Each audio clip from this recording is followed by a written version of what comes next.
जय भीम, जय बापू, जय संविधान। ఈ కార్యక్రమ అధ్యక్షులు వికారాబాద్ జిల్లా పార్టీ అధ్యక్షులు పరిగి శాసన సభ్యులు మిత్రులు రామ్మోహన్ రెడ్డి గారి అధ్యక్షతన కార్యక్రమాన్ని ఏర్పాటు చేసి నాతో పాటు ముఖ్య అతిథులుగా నాగర్ కర్నూలు పార్లమెంట్ సభ్యులు డాక్టర్ మల్లు రవి గారిని, తాండూరు శాసన అదేవిధంగా ప్రదేశ్ కాంగ్రెస్ పార్టీ కొడంగల్ తాండూరు నియోజకవర్గాల ఇన్ఛార్జిగా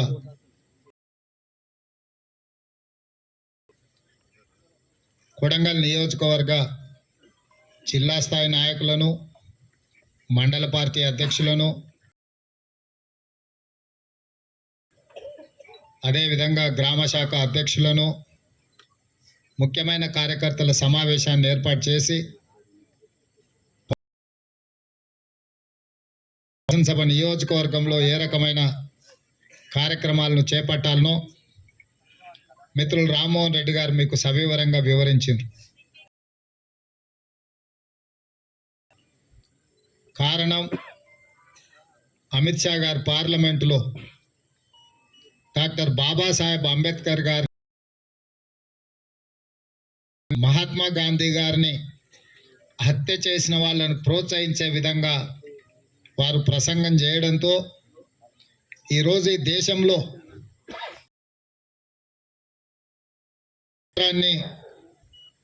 ఈరోజు మనం అనుభవిస్తున్నామంటే శాంతియుత మార్గంలో మహాత్మా గాంధీ గారు కోట్లాది, ప్రపంచంలోనే వందలాది కోట్ల మందికి శాంతియుతంగా అని నిరూపించి భవిష్యత్ తరాలకు ఆదర్శంగా మహాత్మా గాంధీ గారు నిలబడ్డారు. వారు ఒక శాంతి మార్గంలో సాధించిన స్వతంత్రమైన రాజ్యాంగాన్ని ప్రపంచ దేశాలతోనే పోటీ పడే విధంగా, ప్రపంచ దేశాలతో పోటీ పడి దేశాన్ని అభివృద్ధి రచించడమే కాకుండా బడుగు బలహీన వర్గాలు, దళిత, గిరిజన, మైనారిటీ, ఆదివాసీ వర్గాలకు చట్టసభలలో సముచిత, ఒకనాడు గొప్ప శ్రీమంతులకే ఓటు హక్కు ఉండేది, కొద్ది మందికి ఈ దేశంలో ఓటు హక్కు ఉండేది. ఆ ఓటు హక్కు శ్రీమంతులు, దళిత సోదరులకు, గిరిజనుల సోదరులకు, ఈ దేశంలో ప్రతి పేదవాడికి ఓటు హక్కు ఉండాలి. ఈ దేశంలో పేదవాడైనా ప్రధాని అయినా ఒకే నాయకుడు వాళ్ళే ఎన్నుకునే విధంగా ఈరోజు మనకు అవకాశాన్ని, అధికారాన్ని డాక్టర్ బాబాసాహెబ్ గారు అందించారు. డాక్టర్ బాబాసాహెబ్ ఇచ్చిన స్ఫూర్తే ఈరోజు గ్రామాలలో వార్డు మెంబర్లైనా, సర్పంచులైనా, ఎంపీటీసీలైనా, ఎంపీపీలైనా, జడ్పీటీసీలైనా, మున్సిపల్ కౌన్సిలర్లైనా, మున్సిపల్ చైర్మన్లైనా, మేయర్లైనా, ఎమ్మెల్యేలైనా, ఎంపీ, రాష్ట్ర మంత్రులైనా, కేంద్ర మంత్రులైనా, ముఖ్యమంత్రి అయినా, ప్రధానమంత్రి అయినా ఈరోజు వల్లనే ఈరోజు మనం ఈ దేశాన్ని బలోపేతం చేసి ఈ దేశంలో పరిపాలన కొనసాగిస్తున్నాం. బాబాసాహెబ్ అంబేద్కర్ ఒకవేళ రాజ్యాంగాన్ని మనకి ఇవ్వకపోయిన ఉంటే చదువుకుంటున్నాం, వెట్టి చాకిరని మనం పుస్తకాలలో చదువుకున్నాం. కొన్ని గ్రామాలలో ఈ రోజు కూడా వెనుకబడిన ప్రాంతాలలో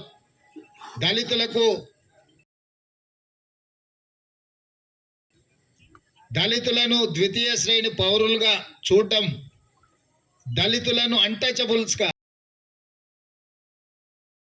దళితులను తాకడమే నేరంగా ఒక ఆటవిక రాజ్యం రాతి యుగాల పరిపాలన సాగుతుంటే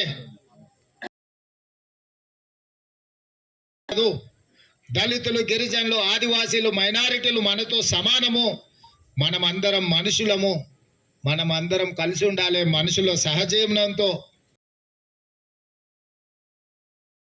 అని బాబాసాహెబ్ అంబేద్కర్ గారు మనకు రాజ్యాంగాన్ని ఇవ్వడంతో ఈరోజు మనం అందరం ఎవరి ఏ కులమైనా ఈ వేదిక మీద, లేకపోతే ఇక్కడున్న వాళ్ళందరం ఈ సమూహం ఈ సామాజిక పరివర్తన డాక్టర్ బాబాసాహెబ్ అంబేద్కర్ గారు అందించిన స్ఫూర్తి. అలాంటి డాక్టర్ బాబాసాహెబ్ అంబేద్కర్ కనిపించని దేవుణ్ణి ఎట్లా మొక్కుంటున్నామో, మన కళ్ళ ముందు కనిపించే దేవుడుగా డాక్టర్ బాబాసాహెబ్ అంబేద్కర్ ను కొలిసే వాళ్ళు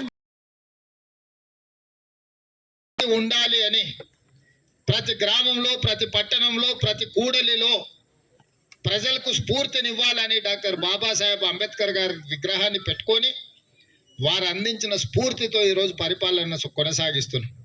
కొడంగల్ చౌరస్తాలో ఈరోజు ఒక అద్భుతమైన అంబేద్కర్ విగ్రహాన్ని మనం పెట్టుకోవాలనుకున్నా,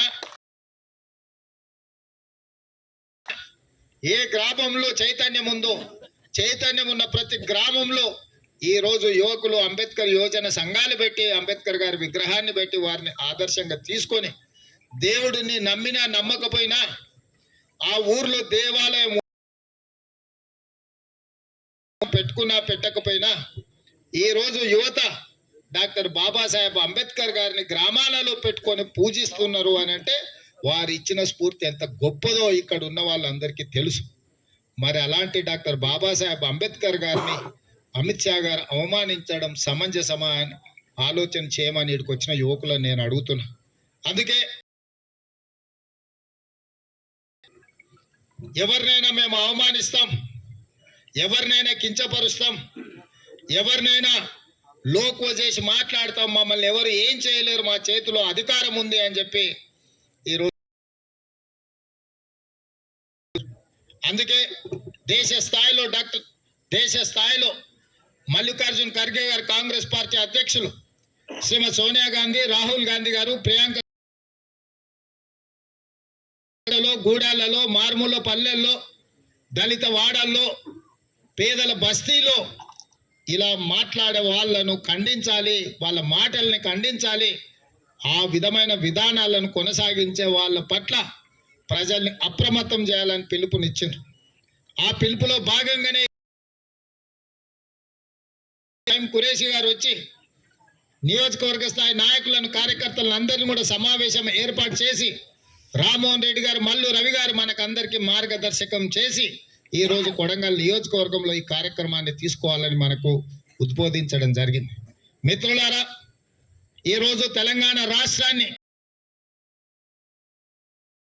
భవిష్యత్తును నిర్మించే దిశగా మీరిచ్చిన బలంతో ఈరోజు తెలంగాణ రాష్ట్ర ముఖ్యమంత్రిగా నేను కొనసాగుతున్నా. అంటే ఈ బలం నాది కాదు, ఈ శక్తి నాది కాదు, ఈ బలం, ఈ శక్తి మీరు అందించింది, మీరు అండగా నిలబడ్డారని.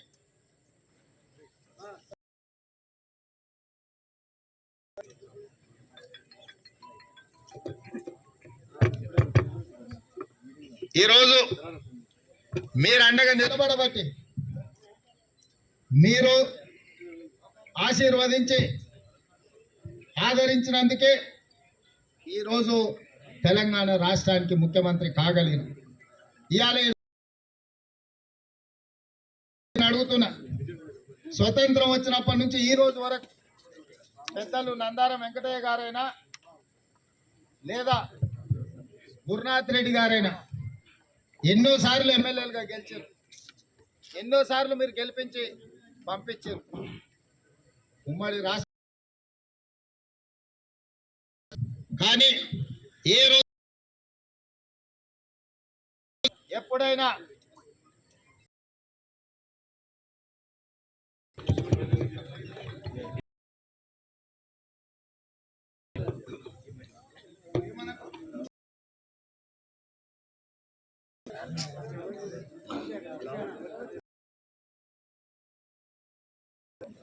ఓకేనా? వరంగల్ నుంచి ఎమ్మెల్యేలుగా గెలిపి పంపించిన ఎలాంటి రాజకీయ హోదా మనకు కల్పించలేదు. నిధుల విషయంలో జరిగిన అన్యాయం, తాగునీటి విషయంలో జరిగిన అన్యాయం నేను చెప్పాల్సిన అవసరం లేదు. మీరందరూ చదువుకున్న యువకులు, మీరందరు ఇక్కడ ఉన్నారు. ఎన్నేళ్ళైనా మండలాలలో జూనియర్ కాలేజీలు లేకపోవడం, మన ప్రాంతంలో చదువుకోకపోవడం, ఉపాధి కల్పించకపోవడంతో కొడంగల్ నియోజకవర్గం రాష్ట్రంలో దేశంలోనే అత్యంత వెనుకబడిన శాసనసభ నియోజకవర్గంగా మిగిలిపోయింది.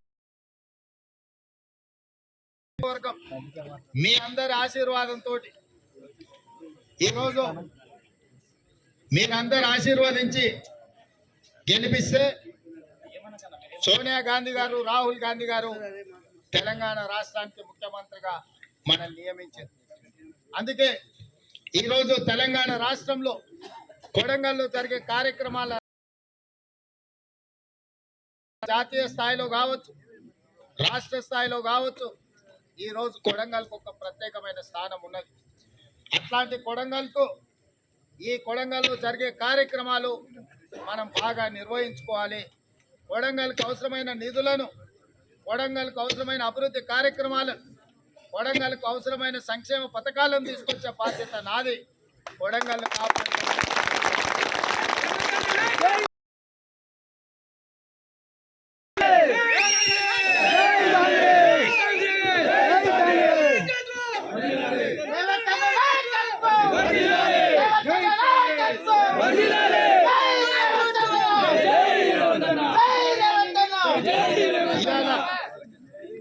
ఒక్కటే విజ్ఞప్తి, శత్రువులు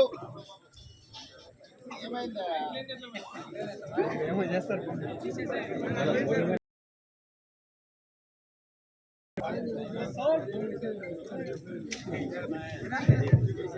ఈరోజు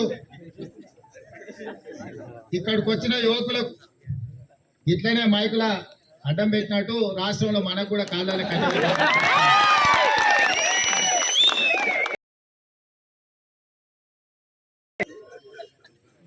మీ సోదరుడు మీ అన్న మాట్లాడితే ఎదురుగున్న ఉన్న గుండెల రైలు పరిగెత్తాయి. అందుకే వస్తేనే లేడు పడికైనా,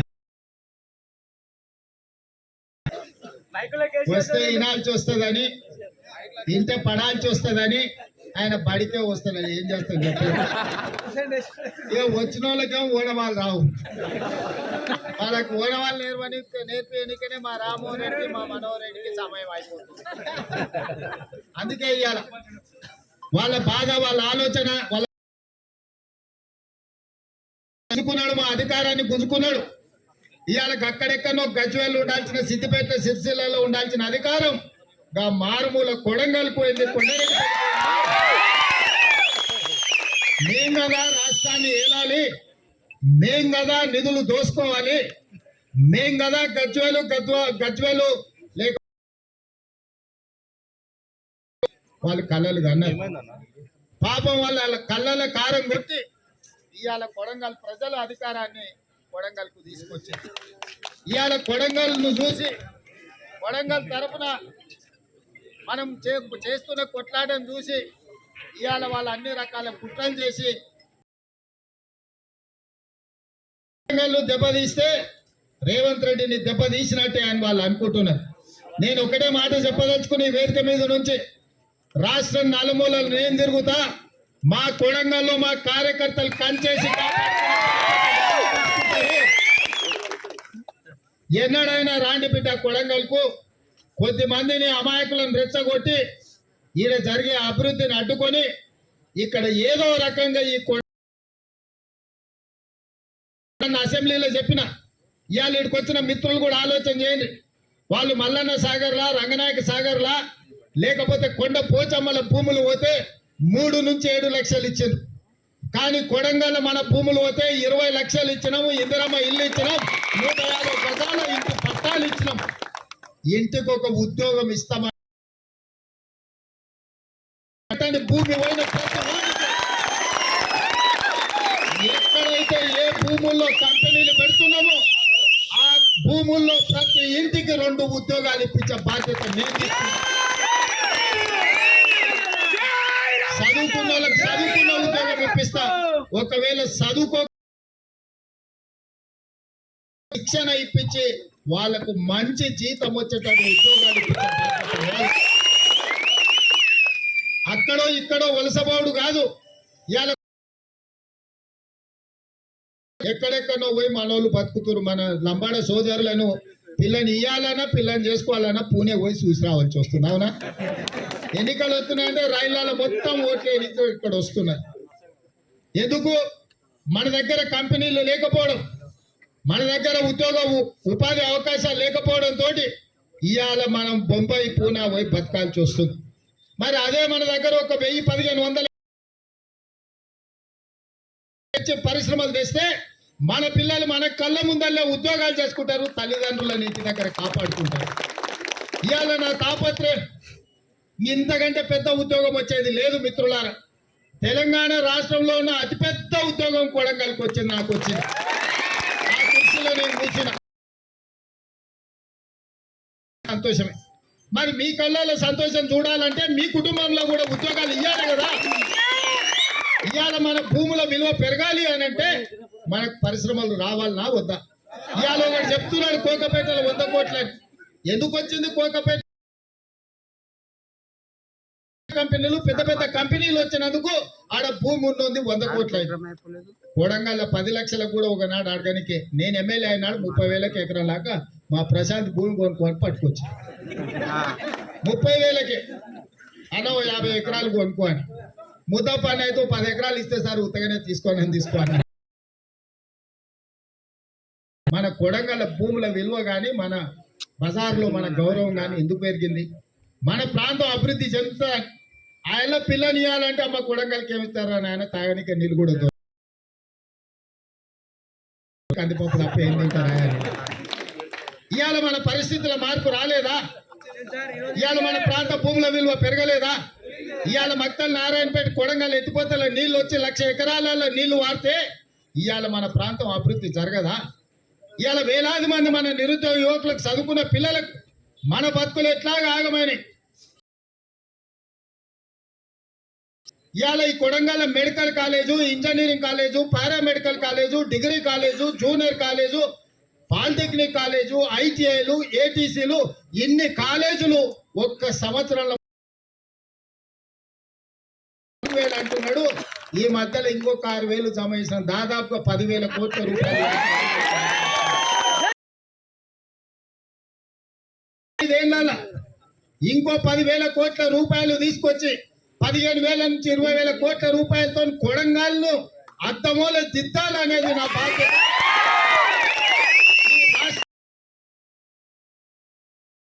ఎవరైనా అభివృద్ధి చేయాలంటే కొడంగల్ను చూసి నేర్చుకునేటట్టు చేయాలని ప్రయత్నం చేస్తాను.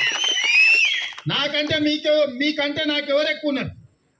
నా మంచి చెడు, నా దుఃఖం, నా బాధల నా ఇంట్లో ఒక మనిషికి ఇంతకంటే ఒక నాయకుడికి ఇంకేం అదృష్టం ఉంటుంది? ఇవాళ ఎప్పుడన్నా నేను ఈడున్న వాళ్ళందరినీ ఎన్నడన్నా మీ అన్న ఎవరి దగ్గర 1 రూపాయి చేసి రాసినాడే? చదువులకు వచ్చినా, దవాఖానకు వచ్చినా, పిల్లల ఫీజులకు వచ్చినా, మంచి ఎన్నడైనా 10 రూపాయలు మీకు ఇచ్చి సాయం చేసినోనే తప్ప ఎవరి దగ్గర చేయి చాపినా ఎవరినైనా శత్రువునైనా సరే గుండె మీద చేసుకొని చెప్పమను. పోయిన 5 ఏళ్లలో వాళ్ళు పరిపాలన చేసి ఎట్లున్నానో మీకు తెలుసు కదా, నేను చెప్పాల్సిన పని లేదు. ఇక మరి డీజిల్ కు కూడా పైసలు అడిగిన వాళ్ళు ఇవాళ వచ్చి మన అభివృద్ధిని అడ్డుకోవాలి. చిన్న చిన్న గ్రామాలలో ఉంటాయి, ఒకరితోనే ఒకరికి సైమత్ ఉండదు. భార్య భర్త కూడా కొన్ని విషయాలలో భిన్నాభిప్రాయాలు ఉంటాయి. మా మల్లురవి గారు ఇవాళ చికెన్ వండమంటే మా డాక్టర్ అమ్మ చికెన్ వద్దులే ఇవాళ పప్పు వండుకుందాం, ఆయన అడ్జస్ట్ అయ్యి ఓకే సరే కానీ అట్లనే కానీ, లేకపోతే అది కూడా బంద్ అయ్యే పరిస్థితి వస్తుంది. ఒకవేళ తినబుద్ధి అయితే బయటకు వచ్చి ఏమన్నా ఒబేదుల కోతవాళ్ళ దగ్గర పోతే ఇంత బిర్యానీ పెట్టి ఆడ బిర్యానీ. ఇవాళ చిన్న చిన్న విషయాలలో భార్య భర్తలే భిన్నాభిప్రాయాలు ఉన్నప్పుడు కూర్చొని మాట్లాడుకొని పరిష్కరించుకుంటారు. కొడంగల్ ఉన్నోళ్ళకు కూడా నేను చెప్తున్నా, మీరు ఏ పార్టీలోనే ఎక్కడైనా ఉండొచ్చు, కానీ కొడంగల్ అభివృద్ధి మీద మన అందరం ఒక్కటి కావాలి. రాజకీయాలలో భిన్నాభిప్రాయం ఉండొచ్చు, సర్పంచుల ఎన్నికలు రాజకీయాలు వేరు, అభివృద్ధి వేరు. ఇవాళ అభివృద్ధిని అడ్డుకుంటే మనమే మునుగుతాం. మనం అభివృద్ధి ఎందకపోతే హరీష్ రావు వస్తాడా, తారక రామారావు వస్తాడా, చంద్రశేఖరరావు వస్తాడు. మన భూమిలో విలువ తక్కువ ఉంటే వాళ్ళ దగ్గర 1000 కోట్లు ఉన్నాయి, వాళ్ళు వచ్చి 10 ఎకరాలు కొనుక్కుంటారు. ₹1 ఎకరం లాగా కొంటారా? మరి మన అభివృద్ధి చెందితే నేను ప్రత్యక్షంగా మీకు ఏమి ఇచ్చినా ఎకరం అయితే ఈ కొడంగల్లో ఉన్న 2 లక్షల ఎకరాల భూమి ₹1 కోటి లాగా మీ భూముల విలువ పెరిగితే ఎన్ని వేల కోట్ల రూపాయలు మన ఆదాయం పెరిగితే మన పరిస్థితి మారుతుంది. ₹200 గజం ఉండే కొడంగల్ 20,000 గజం అయితే భూమి ఉన్న 200 గజాలు ఉన్నోడు కూడా కోటీశ్వరుడు గాడ. మరి ఇవన్నీ మన రోడ్లు పెద్దగా చేసుకుంటూ వస్తాయి, మనం కంపెనీలు తెచ్చుకుంటూ వస్తాయి, మన ఫ్యాక్టరీలు కట్టుకుంటూ వస్తాయి, మనకు పెట్టుబడులు తెచ్చుకుంటూ వస్తాయి, మనకు కృష్ణానది జలాలను తెచ్చుకుంటూ వస్తాయి, మనం ప్రాజెక్టులు కట్టుకుంటూ వస్తాయి. మరి ఇవన్నీ ఇవాళ మీ ఆశీర్వాదంతో మీ సోదరుడు తెలంగాణ ముఖ్యమంత్రిగా నిధులు కాదా ఒకసారి ఆలోచన చేయాలి. ఇవాళ బయట ఎవరైనా మనం కొట్లాడచ్చు, ఇంట్లో ఉండే శత్రువుని ఈశ్వరుడైనా పట్టుకోలేడు, ఇంటి దొంగని ఈశ్వరుడైనా పట్టుకోలేడు అని వెంకటి పెద్దోళ్ళు చెప్పారు. కానీ మా కొడంగల్ యువకులు తెలుగు కళ్ళోళ్ళు ఇంటి దొంగ ఎవడో ఆనవాళ్ళు దూరంగా వస్తుంటే చూసి గుర్తుపడతారు, దొంగ పెట్టి 2 బుద్ధులు ఎవరిని వదిలేరు. ఎవరిని వదిలితే మనకు మంచిది కాదు, మళ్ళీ అవకాశం రాదు. స్వతంత్రం వచ్చి 75 ఏళ్ళు అయింది, ఎన్నడైనా మనకు మంత్రి ఇచ్చినా ఎన్నడుగా వెనకటికి ఎప్పుడో మనం ముట్టకు గుర్తు కూడా లేదు, ఏదో పుస్తకంలో చదివినా. ఎన్నడైనా మన కొడంగల్కి చిన్నదైనా మంత్రి పదవి ఇచ్చినారా? మరి ఇవాళ వచ్చుడే మనకు ముఖ్యమంత్రి పదవి వచ్చింది. ఇవాళ ఈ పదవి మన కొడంగల్కి నిధులు తెచ్చి, మన కొడంగల్కు సంక్షేమం తెచ్చి, మన కొడంగల్కి అభివృద్ధి తెచ్చి, మన కొడంగల్ను ముందుకు నడిపించుకునే కార్యక్రమాలు చేయకుండా కాలం పోతే మళ్ళీ వస్తుందా? క్యాలెండర్లో డేట్ మారితే మళ్ళీ వెనక తిరుగుతుందా? వాచ్నైతే వెనక తిప్పొచ్చు కానీ తారీఖునైతే వెనక తిప్పలేం కదా. ఏ ఒక్క రోజు వృధా చేసుకున్నా మనకు మనమే అన్యాయం చేసుకున్న వాళ్ళం అవుతాం. ఇవాళ మా మైనార్టీ సోదరులకు చెప్తున్నారట, రేవంత్ రెడ్డి వస్తున్న బహిష్కరించండి అని. ఎందుక 8 సలహాదారుడుగా షబీర్ అలీ గారిని ప్రభుత్వంలో భాగస్వామ్యం చేసినందుకు బహిష్కరించాలనా? ఇవాళ 6 లక్షల మందికి 6,000 కోట్ల రూపాయలు ఎస్సీ ఎస్టీ బీసీ మైనారిటీ ఈబీసీలకు మీరు వ్యాపారం చేసుకున్న నియోజకవర్గానికి 5-6 వేల మంది యువకులకు 100 నియోజకవర్గాలలో 6,000 కోట్ల రూపాయలు ఇవాళ మిమ్మల్ని బాగుపడుండ్రి, మీరు ఏమన్నా వ్యాపారాలు పెట్టుకోరని నిధులు ఇచ్చినందుకు మనల్ని బహిష్కరించాలి. 100 ఏళ్ల కింద వేసి రేకులమోళ్ళు ఎంతమంది దూరాన్ని ఈడ ఈ నియోజకవర్గంలో మా ముదిరాజ్ సోదరులు ఎంతమంది ఉన్నారో ఎవరికి లెక్కనే తెలియదు. ఇవాళ మా ముదిరాజ్ సోదరులు ఎంతమంది ఉన్నారో, మా యాదవులు ఎంతమంది ఉన్నారో, మా గౌళ్ళు ఎంతమంది ఉన్నారో, మా కాపులు ఎంతమంది ఇవాళ లెక్క తెచ్చి ఇప్పటి వరకు అందాల మీద పోయేది, గుడ్డెత్తు చేలబడ్డట్టు ఉండేది. అట్లాంటి నుంచి మొత్తం రాష్ట్ర 3,55,00,000 మంది లెక్క తెలిసి ప్రతి కులానికి ఇంతమంది ఉన్నారు, ఆ కులం దామాష ప్రకారం నిధులు కేటాయించాలి, రేపు రాజకీయాలలో అవకాశాలు ఇవ్వాలని మీరు లెక్క తెలిసి. లెక్క లేనప్పుడు మీరు ఏందా లెక్కదా పడుగుతున్నామని. మరి వాళ్ళ లెక్క కట్టింది ఎందుకు? రేపు మా చదువుకున్న యువకులందరూ ఆడ సీన్ ఉన్నాడు, మీరు అందరూ మీ జాతి మీ జనాభా ఎంత ఉందో లెక్క తెలిస్తే మేము ఇంతమంది ఉన్నాం మాకు ఎందుకు తగ్గిస్తున్నాం అని అడగనికుంటుంది. కులగణన నా కోసం కాదు మీకోసం చేసిన. ఈ దేశంలో ఏ ముఖ్యమంత్రి అయినా చేసిందా నేను అడుగుతున్నాను. 10 ఏళ్ళు చంద్రశేఖరరావు ముఖ్యమంత్రి ఉన్నాడు, చేసిందా? ఆలోచన చేసిందా? లెక్క తెచ్చి ఎవరు ఎంతమంది ఉన్నారో పక్కాగా రాసి పెట్టారు. రేపు పొద్దుగాలు ఎవరు వచ్చినాక ఆ కాగితం ఇట్లా తిరిగేస్తే కమ్మ తిరిగేస్తే ఎవరెంతమంది ఉన్నారో లెక్క తెలుస్తూ దాని ప్రకారం మీరు సీట్లు అడగొచ్చు, ఓట్లు అడగొచ్చు, రేపు పొద్దుగాలు మీ నిధులు అడగొచ్చు, మీ సంక్షేమం అడగొచ్చు. ఇవాళ ఎస్సీ వర్గీకరణ మా ప్రభు ఆడున్నాడు. ఇవాళ నుంచి కొట్లాడుతూ పిల్లలు చచ్చిపోయారు. ఎవడని చేసే ధైర్యం చేసినాడే. ఇవాళ నేను సుప్రీంకోర్టు జడ్జిమెంట్ ఇచ్చిన గంటల ఎస్సీ మాల మాదిగా ఉపకులాల వర్గీకరణ చేసి ఇవాళ ఎవరికి వాళ్ళకి లెక్క తెచ్చి వాళ్ళ రిజర్వేషన్లు వాళ్ళకి పంచిపెట్టినా. ఇవాళ అందుకోసం మనల్ని బహిష్కరించాలన్నా దేనికోసం బహిష్కరించాలి? ఆడబిడ్డల కార్తీసులో ఉచితంగా ప్రయాణం ఇచ్చినందుకు చేయాలన్నా, లేకపోతే రైతులకు 21,000 కోట్ల రుణమాఫీ, రైతు భరోసా ఆయన 10,000 ఇస్తే 12,000 చేసినందుకు చేయాలన్నా, లేకపోతే సన్నోట్లు వండిస్తే 500 బోనస్ ఇచ్చినందుకు నన్ను బహిష్కరిస్తారు దేనికోసం? లేకపోతే కొడంగల్ మీ మధ్యలో ఉన్నందుకు ఇంతకుముందు ఎవడైనా వాళ్ళ ఇవాళ గజ్వేల్ పోరు ఎన్నడన్నా వాళ్ళ ఎమ్మెల్యేను ముఖ్యమంత్రి ఉన్నప్పుడు కానీ ఇప్పుడు ఖాళీగానే కలిసినాడా ఎన్నడైనా నేను ఎమ్మెల్యే ఉన్నప్పటి నుంచి ఇవాళటి వరకు ఇట్లా వస్తే మీ మధ్యలో కూర్చున్నా కానీ ఎప్పుడైనా ముఖ్యమంత్రి అని ఎప్పుడైనా మిమ్మల్ని పక్కన పెట్టినా ఉన్నారు కదా మీరే. పండుగకు వచ్చినా పప్పానికి వచ్చినా దసరా పూట జమ్మి పెట్టడానికి వచ్చినా మిమ్మల్ని అందరినీ కలిసి కదా. మన మధ్యలో పోలీసులు ఏం లేరు కదా, ఉన్నోళ్ళు కూడా అంత బయట దూరంగానే ఉన్నారు కదా. ఎన్నడన్నా చంద్రశేఖర్ రావు ఓట్లేసిన సిద్దిపేట వాళ్ళని కానీ లేకపోతే ఓట్లేసిన గజ్వేల్ వాళ్ళని కానీ ముఖ్యమంత్రిని చేసిన వాళ్ళ గజ్వేల్ వాళ్ళని కానీ మనం కూడా 2009 ఎంపీ చేసిన ఏనాడని కంటతో చూసినారే ఆయనను పేపర్లలో టీవీలలో తప్ప. మరి ఆయన మేము మీ మధ్యలో ఉంటున్నామని ఆయనకు పగ. వీడు అందరితో మంచుకుంటాడు, అందరిని వాళ్ళకరితో పేర్లు పెట్టి పిలుస్తాడు. ఏం ఆనందం బాగున్నావా, ఏం సాయిలు బాగున్నావు అని అందరిని పేర్లు పెట్టి పిలుస్తాడు, పలకరిస్తాడు. ఈయనకి జ్ఞాపక శక్తి ఎట్లుంటుందో ఇంతమంది పేర్లు పెట్టి పెడతారు. అలా వాళ్ళ ఆలోచన వాళ్ళ దుఃఖం అంట, వాళ్ళ ఆలోచన అంతా వాళ్ళ జ్ఞాపక శక్తి అంతా దొంగ లెక్కల మీద. నాకే ఉంది నా లెక్క అయినా నా ఆస్తి అయినా మీరే. వాళ్ళు ఆస్తులు పాస్తులు సర్వే నెంబర్లు బ్యాంకుల ఖాతాలు దాంట్లో ఉన్న నగదు వాళ్ళకు గుర్తుంటాయి. నాకేం గుర్తుంటుందా? నా నగదైనా నా ఆస్తి అయినా మీరే. సుధాకర్ అయినా మైపాల్ అయినా ఆడ సహపాలైనా రాజశేఖర్ ఎవరు మీరే కదా నా ఆస్తి. నాకేముంది? మీరందరు నాతో ఉన్నారు కాబట్టి నేను ఉన్నా. మీరందరూ మా అండగా నిలబడి నేను ఏడబోయి ఎవరిని కొట్లాడొచ్చినా మీరు ఇక్కడ కాపాడారు కాబట్టి నేను ఉన్నా. ఇక్కడ మీరు కాపాడకపోతే నేను ఎట్లుంటా? వాళ్ళకి అదే పగ, అదే భయం. ఇక్కడ ఆడ తిరిగి వచ్చిన ఇక్కడ అది అంటారు. ఆయన చూడంగానే మళ్ళీ ఏవైతే అందరూ ఒక దగ్గర జమ అవుతారు. లేనప్పుడు ఇంకా మా సార్ వస్తే తడాక వెళ్తాం, ఈసారి సార్ చేసేదే లేదంటారు. వచ్చి రాగానే అందరూ ఒక దగ్గర జమ అయింది అన్ని మర్చిపోయి చేస్తారని వాళ్ళకు దుఃఖం. వాళ్ళు ఉత్తప్పుడు మాట్లాడతారు కదా, ఆయన ఉంటాడు కదా శివరేస్తారు, ఆయన అల్లుతుంటాడు కదా అన్ని ఇట్లా. ఈసారి ఎట్లనో అట్లా చేయాలని అల్లుతాడు, చెవి తీసుకొని పక్కన పోతాడు. అంతేనా?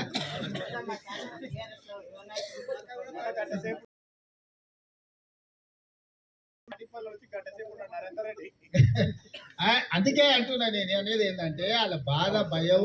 వీళ్ళు ఆయన లేనప్పుడు అక్కడ ఇక్కడ ఆయన వచ్చే వరకు వాళ్ళు అందరూ ఒక్క దగ్గర గుమ్ము కూడతారు, గుంపు అవుతారు. వీళ్ళని ఎట్లా చేయాలని వాళ్ళు పన్నాగాలు పడుతున్నారు. నేను మీకు చెప్పేది ఒకటే, మనకు ఒక అవకాశం వచ్చింది. 10 ఏళ్లలో మన నియోజకవర్గాన్ని దేశానికి ఆదర్శంగా పని లేకుండా అన్ని పనులు పూర్తి చేసే బాధ్యత నాకు. ఈ 10 ఏళ్ళు కంచేసి కొడంగల్ని కాపాడుకునే బాధ్యత మీది. ఎందుకంటే నాకు వయసు ఉంది, ఓపిక ఉంది. ఈ 10 ఏళ్ళు మన చేతుల అధికారం ఉంటుంది. ఈ 10 ఏళ్ళు ముఖ్యమంత్రి కూర్చి కొడంగల్లోనే ఉంటుంది. వాళ్ళు వీళ్ళు గుంటనే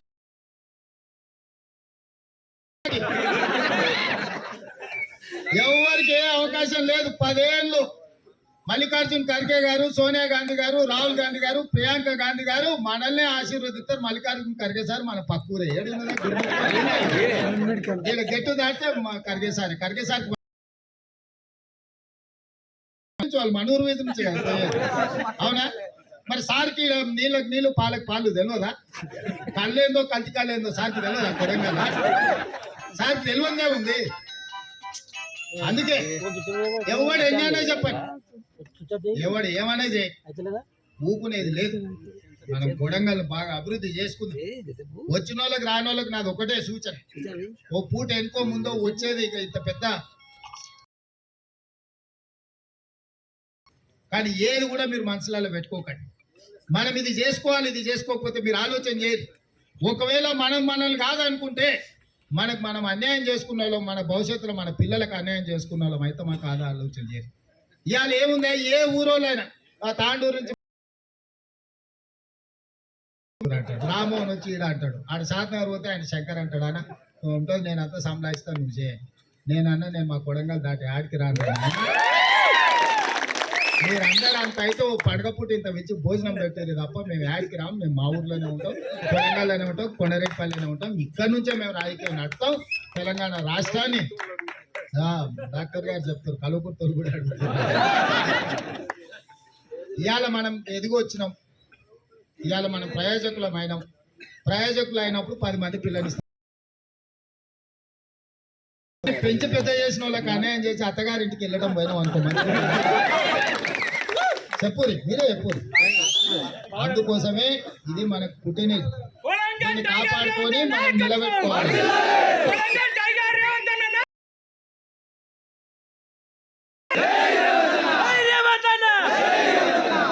అందుకే మిత్రులారా మా శరణాప్యం గట్టిగా స్లోగన్ ఇస్తున్నాను. అందుకే నేను ఒక్కటే మాటే చెప్తున్నా, ఏది ఎట్లున్నా ఈ 10 ఏళ్ళు మనం కలిసి ఉండాలి. ఈ 10 ఏళ్ళు ఒక గొప్ప సందర్భం. 75 ఏళ్ళు చూసిండ్రు, మళ్ళీ వచ్చే 100 ఏళ్ళు కూడా ఈ కొడంగల్కి ఇట్లాంటి అవకాశం వస్తుందని నేను అనుకుంటలేను. మీరు ఊహించి చూడండి, ఎవరైనా లీడర్ పుట్టి పెరిగి ఒక పెద్ద లీడర్ అయి రాష్ట్రానికి నాయకత్వం వహించడానికి ఏమన్నా దూరంగానన్నా ఏమన్నా కనిపిస్తుందా? మనకు వచ్చింది ఆకాశం వైపు చేతులు దాపితే మనందరికీ తీరని అన్యాయం జరుగుతుంది. కుట్రలు కుతంత్రాలు చేస్తాడు, ఓడో వస్తూనే ఉంటాడు. ఊరు అన్న తర్వాత వాడు దొంగోడు ఉండనే ఉంటాడు. మనం అప్రమత్తంగా ఉండాల్సిందే తప్ప మనం అజాగ్రత్తగా ఉండి 2018 కూడా ఏమైంది చేస్తే ఉందని మా రమేష్ ఇద్దరు అక్కడ తీసుకొచ్చు. ఆడేమవుతుంది, నారాయణపేట ఏమవుతుంది, మత్తలు ఏమవుతుందని, మోమినాపూర్లో మనకి ఎట్లా వంచాయిడ్ ఉంటుందని ఈయన ఒకటి పోయింది. ఇట్లా తలా పోతే ఆయన పోయి ఈయన పోయి కలిసి 8,000 తక్కువైంది లెక్క. కానీ మనం అదృష్టం ఏం పోలే. ఎమ్మెల్యే పోతే ఎంపీ ఇచ్చిండు దేవుడు, ఎంపీ ఇస్తే పిసిసి ప్రెసిడెంట్ వచ్చింది, పిసిసి ప్రెసిడెంట్ వస్తే ముఖ్యమంత్రి వచ్చింది. పరమానంద శిష్యులను చూసి ఉంటారు కదా, వాళ్ళు ఏదో చేయబోతే కూడా ఏదో పరమానంద శిష్యులకైతే సినిమా చూడు, వాళ్ళు ఏది వాళ్ళ ఉద్దేశం చెడు ఉండదు, మంచోళ్ళే ఉంటారు. ఏదో అనుకొని ఏదో చేయబోతే ఏదో అయితే కానీ చివరికి మంచి అవుతుంది. అట్లనే మనకు కొంతమంది ఏదో అన్యాయం పోలీసులు పట్టకపోయి లోపలైతే ఇక రేవంత్ రెడ్డి ఖతం అయిపోతాడు, రేవంత్ రెడ్డిని బంధించినాం అనుకోరు. ఏమైందా, దేవుడు మన దిక్కు ఉన్నాడు, ఎంపీని చేసిండు. ఎంపీ అయినందుకు కాంగ్రెస్ ప్రెసిడెంట్ అయినా, కాంగ్రెస్ ప్రెసిడెంట్ అయినందుకు తెలంగాణ ముఖ్యమంత్రి అయినా. తలుపులు ఎరగబోతే ఫలితం అనుభవిస్తుంది. మన ముఖ్యమంత్రి అయిన రోజు రాత్రి ఒక ఆయనకు నడువు దేవుడు అది చూపించింది, ఇది చూపించింది. అందుకే ఇవాళ మంచి కార్యక్రమాలు చేసుకుందాం. మీ అందరు గ్రామాలలో కూడా ఇప్పుడు సంక్షేమ పథకాలు కావచ్చు, రేపు స్థానిక సంస్థలు కావచ్చు, ఏవైనా కలిసికట్టుగా మండల స్థాయి నాయకులకు అందరికీ, ముద్దపన్నకు అందరికీ, రఘుకు, విజయ్కి అందరికీ నేను చెప్తున్నా, కలుపుకోపోండి. మీరు నాయకులు, కార్యకర్తలు కోపంలో ఇక సారగాల్లో మేమేందుకు కలవాలని మీరు అందరు అడిగిన అట్లంటే కుదరదు. ఒకవేళ మీకు ఏమైనా కష్టమైతే రాజు అందరిని పట్నం తీసుకురా, నేనే కలుగుతాను. అర్థమైంది? అసెంబ్లీ నడిచేటప్పుడు వస్తే లోపల మంచిగా భోజనం పెట్టించి, నేను మండల నాయకులకు కూడా చెప్తుంది, ఈసారి అసెంబ్లీలో ప్రతిరోజు ఒక మండలానికి 2 బస్సులు పెట్టి 50 మంది 100 మంది నాటికి వేరి అసెంబ్లీ చూపి అన్నం తింపేది. మన ఎట్లా నడుస్తుందో ప్రతి మండలానికి నేను వెంకటరెడ్డి గారికి కూడా చెప్తున్నా, అధికారికి, మండల నాయకులకు కూడా చెప్తున్నా, వచ్చేసారి అసెంబ్లీ జరిగేటప్పుడు ప్రతిరోజు ఒక మండలం నుంచి మేము కార్లలో వస్తామంటే కుదరదు. అందరికి ఏసీ బస్సు పెట్టుకుని బస్సు ఎక్కించుకోరు. ఒక బస్సు చక్కగా అసెంబ్లీకి చేయండి, అసెంబ్లీలో పాస్ ఇప్పింది, అసెంబ్లీ ఎట్లా నడుస్తుందో చూపిరి, మన తడాక్ ఎట్లున్నదో కొడంగల్ తడా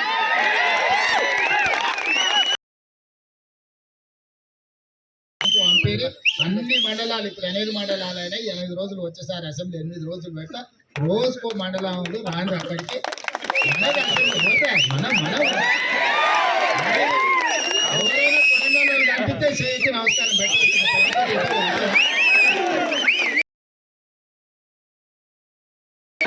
ఎప్పుడు నడుచుకోవాలి కదా.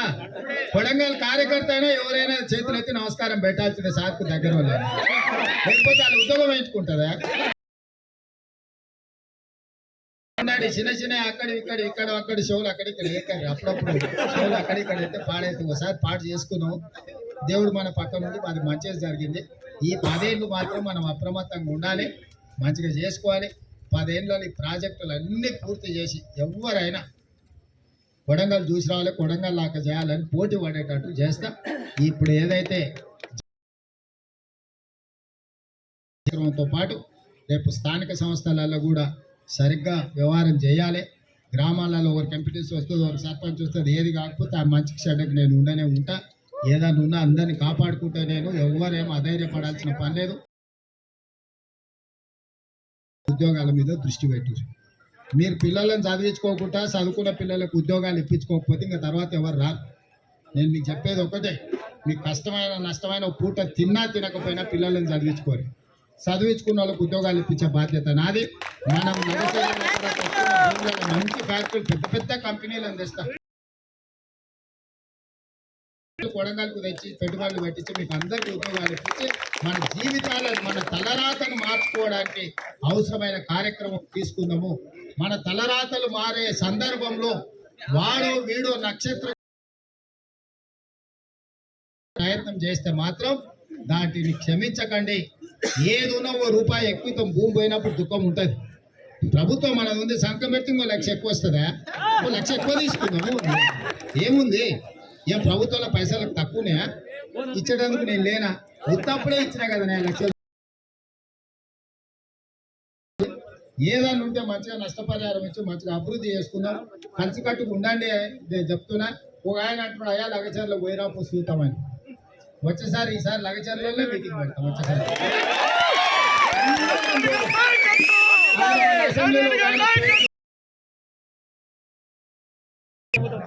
వచ్చేసారి ఇవాళ చీకటి అయింది కానీ వచ్చేసారి పొద్దునే లగచర్లకు వస్తే అక్కడ కూర్చుందాం లగచర్లలో కూర్చొని మంచి సొంత అక్కడనే మాట్లాడుకుందాం ఈసారి తొందరలోనే లగచర్లకు వస్తాను తెలియజేస్తూ మీ అందరి దగ్గర